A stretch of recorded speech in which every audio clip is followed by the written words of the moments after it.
آپ دیکھ رہے ہیں مسائل کا حل چینل۔ السلام علیکم ورحمۃ اللہ وبرکاتہ۔ سوال ہے کہ کیا اونٹوں کا پیشاب یہ پیا جا سکتا ہے یا نہیں؟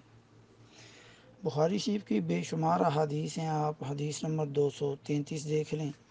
حدیث نمبر 1501 دیکھ لیں، 3018 دیکھ لیں، 4192، 4193، 4610، 5685، 5686، 5727، 6802، 6803، 6804،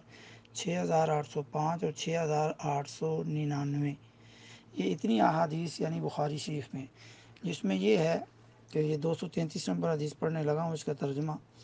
کہ حضرت انس رضی اللہ تعالیٰ سے روایت ہے کہ قبیلہ جو عقل اور عرینہ تھا،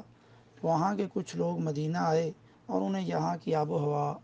راس نہ آئی، تو نبی صلی اللہ علیہ وسلم نے انہیں دودھ والی اونٹیوں میں جانے کا حکم دیا کہ وہاں جا کر کے ان کا دودھ اور پیشاب استعمال کریں۔ حدیث کا لفظ ہے وَإِن يَشْرَبُوا مِنْ أَبْوَالِهَا وَأَلْبَانِهَا۔ ابوال بول کی جمع ہے، بول پیشاب کو کہتے ہیں عربی میں، پنجابی میں بول پیشاب کو کہتے ہیں، لیکن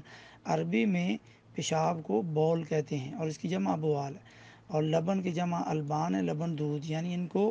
اونٹیوں کا پیشاب اور دودھ پینے کا ان کو کہا۔ چنانچہ وہ لوگ چلے گئے اور جب وہ صحت مند ہو گئے تو انہوں نے نبی صلی اللہ علیہ وسلم کے چرواہے کو قتل کر دیا۔ آگے لمبی حدیث ہے۔ امام بخاری رحمہ اللہ نے حیوانات کے بول و بازار کا مسائل بیان کرتے ہوئے یہ ذکر کر دیا کہ تمام پیشاب جانوروں کے جو ہیں وہ ناپاک نہیں ہیں، بلکہ جن حیوانات کا گوشت کھایا جاتا ہے ان کا پیشاب اور پخانہ پاک ہے۔ پاک کا مطلب یہ ہے کہ وہ اگر جسم یا کپڑے کو لگ جائے تو آپ اس سے نماز پڑھ سکتے ہیں، یا جس زمین پر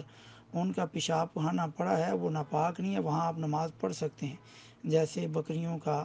گایوں کا، اونٹوں کا باڑا ہے، تو جو لوگ کام کرتے ہیں، بھینسیں رکھی ہیں، تو ان کے پاس ہمیشہ کا بہانہ رہتا ہے کہ ہمارے کپڑوں پر تو پیشاب کی چھینٹیں پڑ گئی، ہم تو نماز نہیں پڑھ سکتے۔ تو دین نے ان کا بہانہ ختم کر دیا کہ جس جانور کا بھی جس جانور کا گوشت کھایا جاتا ہے اس کا پیشاب پخانہ پاک ہے، یعنی وہ کپڑوں پر جسم پر لگ جائے تو نماز سے بہانہ جو ہے نا وہ ختم ہو گیا، آپ نماز پڑھ سکتے ہیں، اس سے کوئی مسئلہ نہیں ہے۔ اب یہ جو ہے اللہ کے نبی صلی اللہ علیہ وسلم نے اونٹوں کے دودھ اور پیشاب میں پیٹ کی بیماریوں کا علاج بتایا ہے، جیسا کہ آپ مسند احمد کی پہلی جلد 293 نمبر میں بھی دیکھ سکتے ہیں، جس سے بھی معلوم ہوا کہ اونٹوں کا پیشاب حرام نہیں۔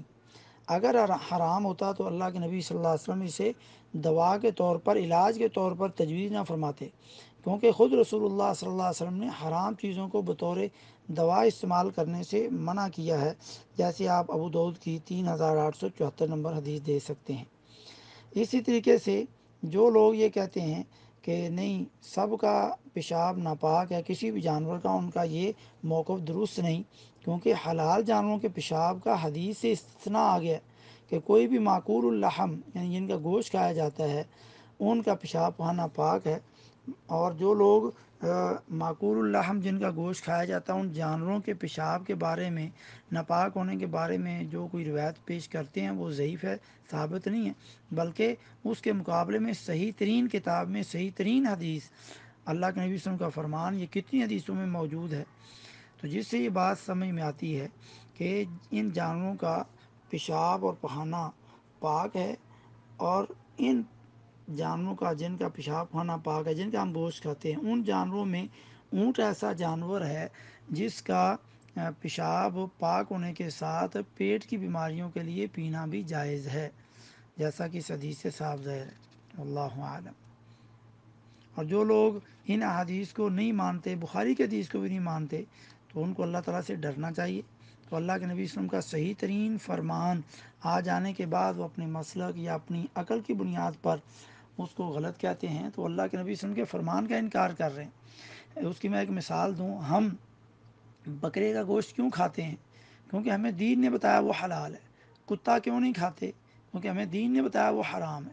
تو اگر دین یہ کہہ دیتا کہ کتا بھی حلال ہے تو کیا ہم نہ کھاتے؟ ضرور کھاتے اگر دین بتا دیتا، اور بکرا ہم اس لیے چھوڑ دیتے اگر دین کہہ دیتا کہ بکرا حرام ہے۔ اس لیے ان جانوروں کے پیشابوں میں کسی کے پیٹ کی بیماری ہے تو وہ ان جانوروں کے پیشاب کو بطور پیٹ کی بیماری کو دور کرنے کے استعمال کر سکتا ہے۔ ہاں اگر کسی کے پاس اس کے بدلے میں کوئی ایسی میڈیسن آ چکی ہے جو بدبو سے پاک ہو تو وہ اگر اس کے بدلے میں وہ استعمال کرتا ہے تو کوئی حرج نہیں۔ لیکن یہ سائنسی طور پر یہ بات ثابت ہو چکی ہے امریکہ میں کہ پیٹ کی بیماری جس کو اونٹوں کے علاقے میں یا عربوں کے علاقے میں رہنے سے لگی ہو تو اس کا علاج سب سے صحیح اور سب سے بہتر اگر کسی چیز کے اندر ہے تو وہ اونٹ کے پیشاب اور اس کے دودھ کے اندر ہے جو اس کو مکس کر کے پلائیں گے تو وہ ختم ہو جائے گی۔ اور اس ویڈیو میں بھی وہ ڈاکٹر صاحب یا جو بھی ہیں وہ بتا رہے ہیں تو وہ دودھ آپ کے سامنے مکس کر کے پیشاب کے اندر تھوڑا سا پیشاب ہے چند قطرے اور اس میں دودھ کا ڈبہ ڈال کے اس کو مکس کر کے پیٹ کی بیماریوں کا بتا رہے ہیں اور ساتھ میں وہ نبی صلی اللہ علیہ وسلم کا فرمان بتا رہے ہیں۔ اللہ تعالیٰ ہم سب کی بیماریوں کو دور فرمائے اور ہمیں دینی حق جو صحیح دلیل سے ثابت ہو جائے اس کو سمجھنے والا بنائے، اور جو دین بغیر دلیل کے لوگ بتاتے ہیں اس سے بچنے والا بتائے۔ وما توفیق الا باللہ۔